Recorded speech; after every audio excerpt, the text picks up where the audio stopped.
что, начнем? Я думаю, что мы все в прошлый раз обсудили. Да. Но только я так и не смог понять главного. Почему так настойчиво уверены, что версия полиции ошибочна? Вы хотите, чтобы я начал все сначала? Опять?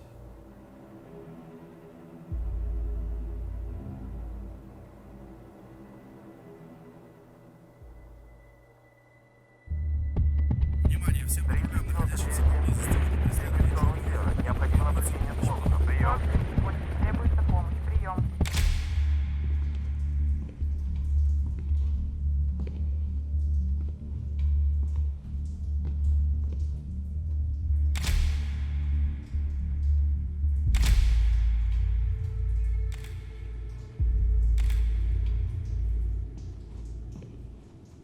Ну что тут у вас? Похоже на самоубийство. Ты из фотографа переквалифицировался в судмедэксперта? Ну, пулевое отверстие в голове, в руке пистолет, следов насилия нет. Да, и когда мы прибыли, двери были заперты изнутри. Хотя я не уверен. Это же заброшенное здание. Кто вызвал полицию? Ну, говорят, какой-то мужик с сиплым голосом. Не знаю, может, кто-то из местных, сложно сказать. Отпечатки снимали? Наши еще не прибыли. Да и не имеет смысла. Что значит не имеет смысла? Ну, мы знаем, кто это. Ну, это ж наша местная знаменитость. Насколько я знаю, он никогда не светил лица и работал в маске. Но, тем не менее, это он. То же самое родимое пятно на шее. На правой руке шрам.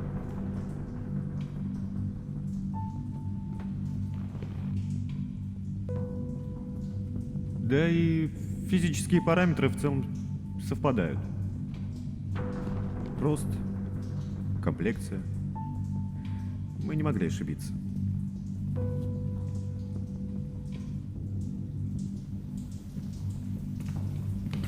Полиция настолько эффективна, что гады сами кончают с собой, да? Я должен остаться с телом наедине. Можно я не буду спрашивать, зачем? Мне нужно 10 минут и полная тишина. Ладно. Но учти, что скоро здесь будут ребята из морга. Мы же не можем дать этой туши гнить здесь и дальше. Так что пока можешь развлекаться. Я буду внизу.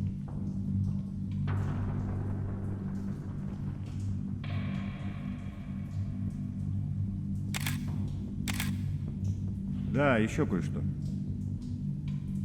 Ноутбук. Его нашли здесь. Смотрели, что в нем?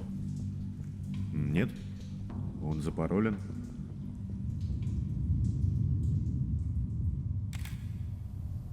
Классная камера. Это что за модель? Так, давайте не будем отвлекаться от темы. Вы говорили, что когда в первый раз увидели тело, вас в нем что-то смутило. Ну, можно сказать и так. Что именно вас смутило? Отверстие. Отверстие? Да. Отверстие. И что странного в этом пулевом отверстии? До того, как заняться фотографией, я очень много рисовал. Обучение давалось мне нелегко. Трудно рисовать с натуры, когда человек постоянно двигается. К счастью, мой отец работал в морге. И время от времени брал меня с собой на работу. И знаешь что? Трупы никогда не двигаются. Какое это отношение имеет к отверстию? Рисуя, я их много повидал. В том числе и застреленных. И научился подмечать кое-какие банальные тонкости. Ну, удиви меня. Видишь?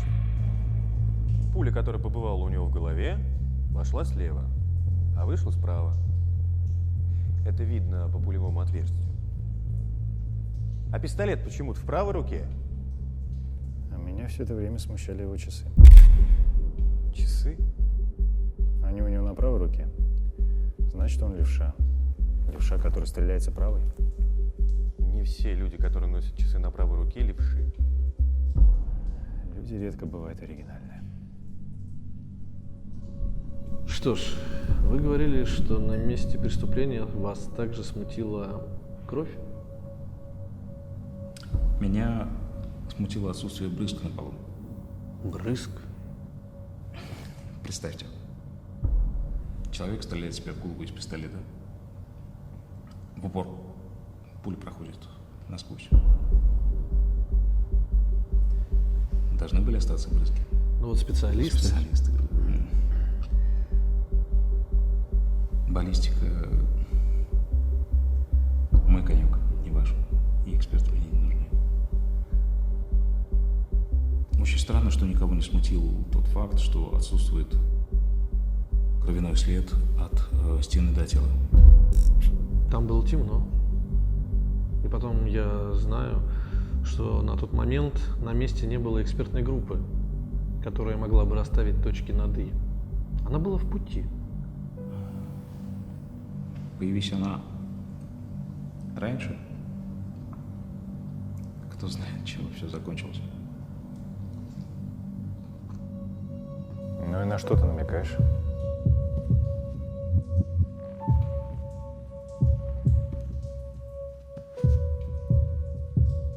Тут два варианта. Либо он застрелился сам, после этого встал, вытер за собой кровь, либо его застрелили. Подтерли кровь. Но пока я не вижу в этом логики. Да, версия самоубийства мне тоже кажется маловероятной. С чего вдруг ему пускать себе пулю в голову? Я думаю, нашим баранам такая версия будет гораздо выгодней. Скажи, а когда он стрелял, у него пистолет должен был выпасть из руки? Я думаю, что обвинение полиции в некомпетентности не лучшее решение в данной ситуации. Я и никого не обвиняю. Я лишь говорю о том, что полиция не видит очевидных вещей. И что их совершенно не удивляет тот факт, что один из самых жестоких убийц за последнее время вдруг взял и помер. Непонятно зачем. Учитывая те психологические расстройства, которыми он страдал, возможно, все.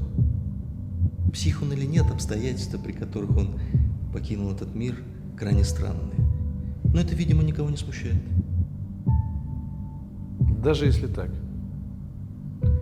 Как предполагаемый убийца покинул комнату? Двери были заперты изнутри. Окна заклеены, пленка не тронута. На улице не было ни лестницы, ни фрагментов веревки, по которой он мог бы спуститься. Так, может быть, не было? Никакого убийцы? Занимаясь судмедэкспертизой, я повидал немало странных случаев.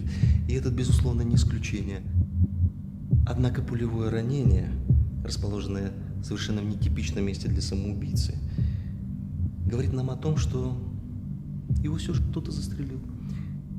Причем этот кто-то все это время был совсем неподалеку.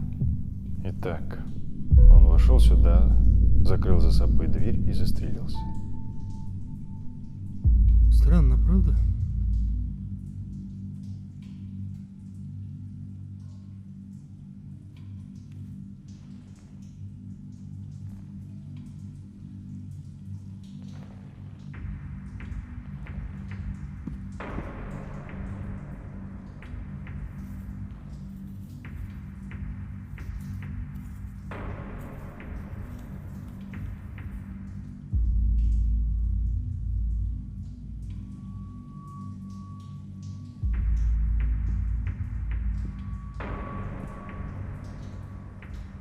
Нашел что-то?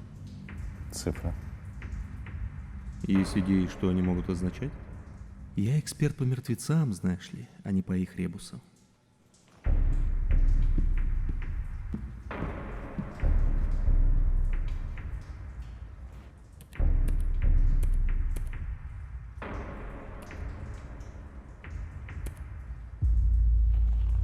Черт, я думал, что это...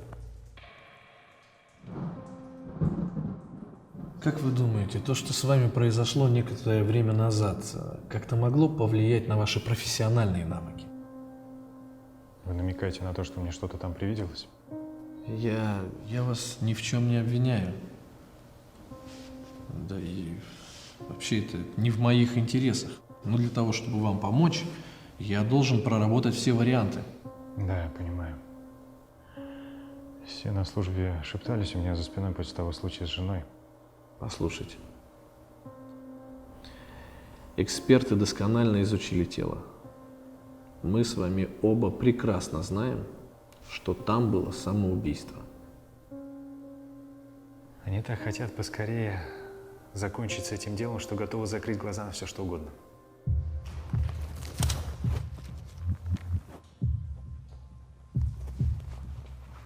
Когда были совершены убийства? Что? Даты убийств. Дай-ка подумать. Я помню каждое тело, привезенное ко мне в морг. Эти жертвы были особенные. Я такого никогда не видел. У меня есть фотки, если тебе надо. Первая жертва у него была 20 июня, это точно. Вторая чуть позже, 1 декабря. После нее у него был перерыв полгода, а потом... 11 июля. Следующее было... Так, кажется, 14-го нет. 15-го. Точно 15-го. И последнее оно было совсем недавно. 1 июня. Да-да-да. Прям в день защиты детей. Это не просто цифры. Это даты всех убийств. Вы так и не сказали. Как вам удалось попасть в компьютер убитого? Так вы не спрашивали? Спрашивал. Несколько минут назад. Вы так и не сказали. Как вам удалось попасть в компьютер убитого?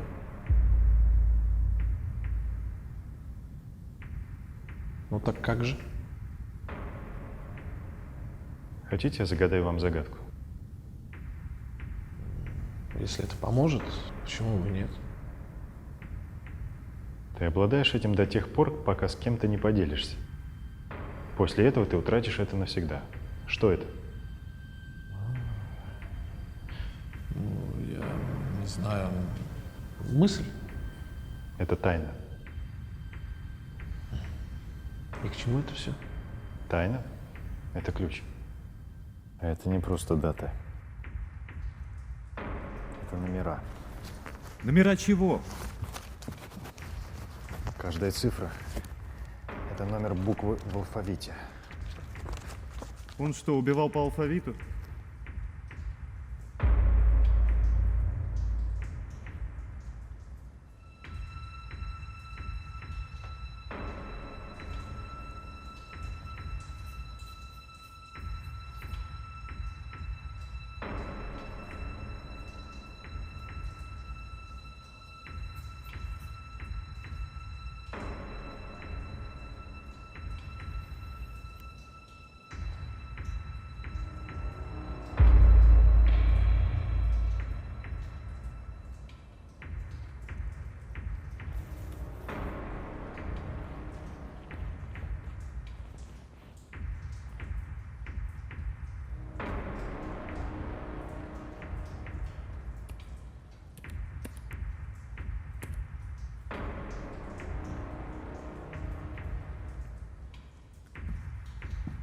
Можно я дам совет? Смени раскладку.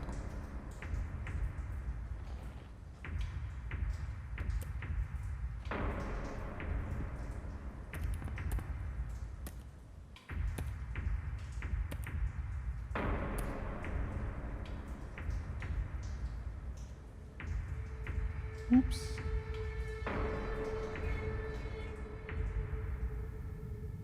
Ну и что было дальше?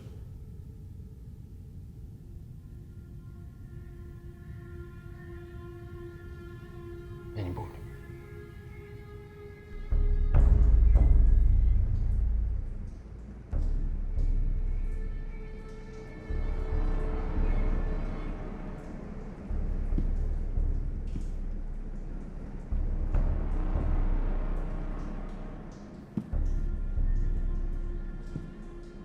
Руки за голову. За голову.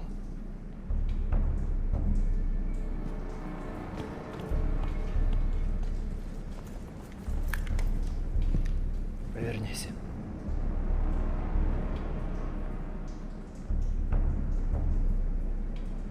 Можешь опустить руки. Испугался. Не бойся. Я не один из твоих многочисленных призраков. Это он про нас? Насколько я знаю, ты все еще служишь в полиции. Несмотря на запущенное расщепление личности. Молодец. Так умело скрываешь от начальства свой диагноз. Но как? Хороший грим и инъекция, замедляющая работу сердца. И чего ради? Я хочу уничтожить тебя. За то, что ты сделал. Сними куртку. Снимай, я сказал.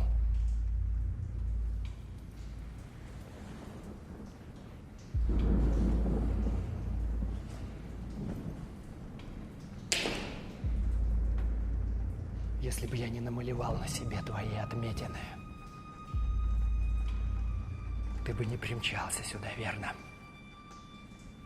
Любопытно было посмотреть на себя, на мертвого. Это ведь тебя они искали все это время. Убийца в маске, который на самом деле оказался поганым, грязным мусором, скрывающим от начальства, что он больной на всю голову гондон. Я не очень понимаю, к чему все это представление. Ну, допустим, если бы тебя здесь никто не нашел, ты бы также продолжал валяться и вытирать с собой пол? Ты реально тупой. Кто, по-твоему, вызвал полицию? Ну, хорошо. А если бы я не угадал цифры? Ты их не мог не угадать. Кстати, сколько ты заплатил врачам, чтобы они не донесли начальству? Вероятно, я дал больше. Воистину, в этом мире можно купить всех и все. Я вижу, ты много обо мне узнал. Ты не знаешь, что те, кого я убивал, вполне этого заслужили. Они убивали, насиловали, грабили. Да плевал я на всех. Среди них был мой сын. Мой единственный сын. И 11 июля ты убил его. Да. Твой сын. Я вспомнил. 11 июля. Но хотел бы тебе напомнить, что на его совести 4 смерти. Это был несчастный случай! Нет, никакой это не был несчастный случай. Он осознанно сел за руль пьяный, осознанно нажал на педаль газа и убил 4, вылетев с дороги. Среди них была моя жена. А он получил условный срок 3 года и лишился прав. Ты кто? Ты кто, чтобы выносить ему приговор? Я представитель закона. Именно так должно работать правосудие. Око за око, зуб за зуб. Справедливее было бы убить его 4 раза, но я смог только 1. 4? Тварь! Тварь, почему ты тогда не убил его первым? Если это так принципиально для тебя.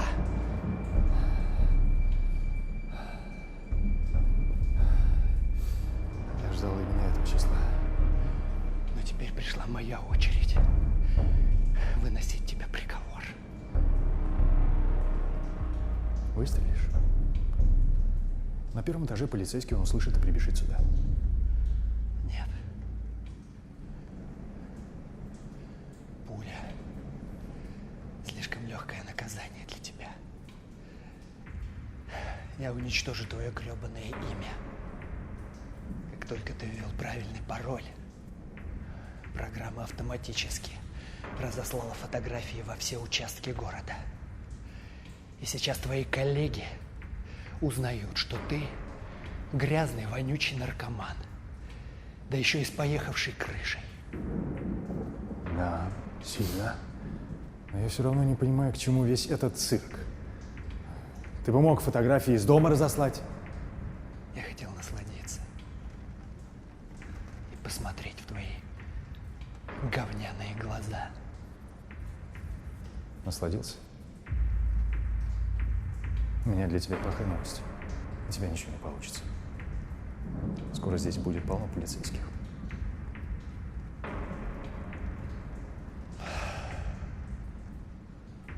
Хорошо.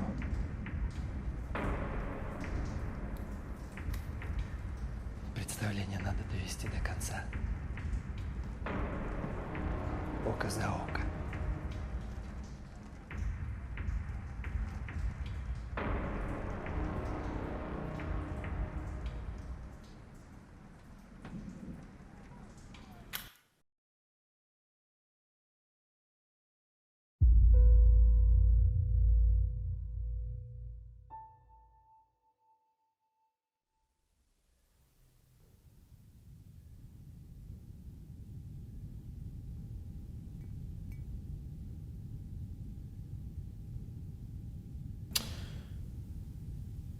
Да, все, что вы рассказали, это, конечно, очень увлекательно. Но, увы, не хватает доказательств. И потом еще это ваша потеря памяти. Вы мне не верите. А как насчет того факта, что приехавшие на место эксперты установили время смерти, согласно которому он был застрелен за несколько минут до их прибытия, а не за час до того, как приехали туда мы? Боюсь, это тоже ничего не доказывает. Мы знаем, что смерть наступила от пули, которую он выпустил себе в грудь из пистолета, что был у него в руке, на рукоятке которого остались только его отпечатки пальцев. И это именно его кровь.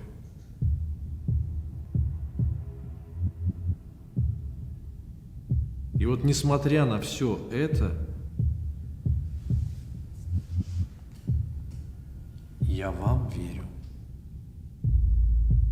Я верю, что не было никакого самоубийства. Верю, что того человека, который все это время лежал на полу с гримом на лице, застрелили. И я верю, что вы знаете, что это были вы.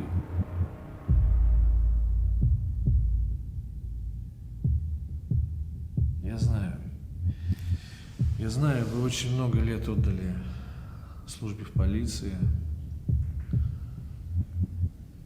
Вы очень многого достигли там, но этот недуг, который вы так тщательно скрывали, и потом ваши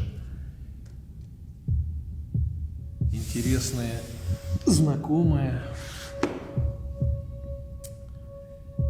делают вас не только отстраненным от службы полицейским, но и подозреваемым по этому делу. Я лишь хочу защитить нас. Я сегодня разговаривал с фотографом. Классная камера. А что за модель? Со специалистом по баллистике. Меня смутило отсутствие брызг на полу. Судмедэкспертом. Псих он или нет, обстоятельства, при которых он покинул этот мир. Весьма странно. Я очень надеюсь, что тех, с кем я сегодня говорил, больше нет. А есть только ты. Верящий, что там произошло именно самоубийство.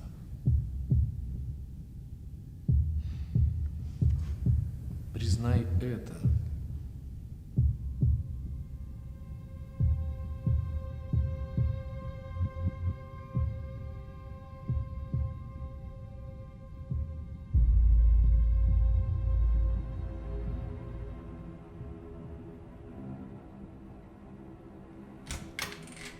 Ну что, начнем? Отчет 1 по делу пациента номер 111, поступившего к нам в прошлую субботу. Причина госпитализации – сильнейшее психологическое расстройство, вызванное насильственными действиями, совершенными другим, неустановленным лицом в отношении супруги пациента. Пациент. Мужчина, 38 лет, рост 183 сантиметра, вес 83 килограмма. Ранее в нашей клинике не наблюдался. На данный момент было проведено первичное обследование и назначен строгий постельный режим. В дальнейшем будет назначена терапия. На данный момент состояние пациента оценивается как тяжелое. Наблюдается сбивчивая отрывистая речь, паника и чувство тревоги. Продолжаем наблюдение. Конец записи. Отчет 12 по делу пациента номер 111, поступившего к нам 3 месяца назад. Состояние пациента медленно стабилизируется, речь возвращается к норме, панические атаки и тревога сходят на нет. Усиленная терапия определенно пошла пациенту на пользу, однако, несмотря на это, участились провалы в памяти. Зачастую пациент не в силах вспомнить события, происходившие с ним несколько дней назад, при этом выражая большое удивление, услышав их от лечащего врача. Помимо всего прочего, поведение пациента 111 в разные дни может разительно отличаться. Как правило, моменты стыков этих изменений сопровождаются провалами в памяти. Курс лечения продлен еще на 3 месяца. До тех пор пациент будет содержаться в нашей клинике. Наблюдение за ним продолжается. Конец записи.